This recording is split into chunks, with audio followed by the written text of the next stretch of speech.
He was diagnosed with the MESI or multi-system inflammatory syndrome in children. The urgency in terms of the care that the patient needs nandun talaga lagi. When I had my minor surgery in my back, kala mo dali-dali ta sasabi, admit ka, sige kakabahan ka. You know, it was okay because they made me feel relaxed. We got you, we will take care of you. When he was having an operation with the head, the first one is the seizure and the second one is the stroke. So all of that, it's really giving me a weak feeling. I have an orthopedic disability, so there are times that I cannot really go to the hospital. My latest procedure was for insertion of heart patient. The staff, not 1 minute was I left alone. I've been treated here for pneumonias, lumbar operation.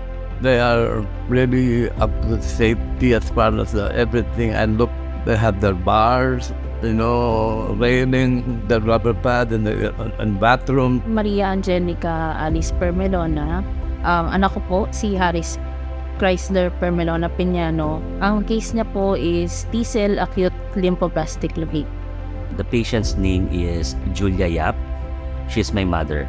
She has been confined in Asian for almost a month now. I could say for the package na nakuha ng mother ko, having said na ito ay isang malaking package like a cover, knowing the fact na it saved my mother's life is already a great experience. Masasabi kong it's worth it. Sulit na sulit talaga. Sulit ka sa Asian kasi magagaling po yung mga doktor. Mababait yung mga nurse. Though it's so difficult with me, every doctors are saying, you can do it. We're here to help you.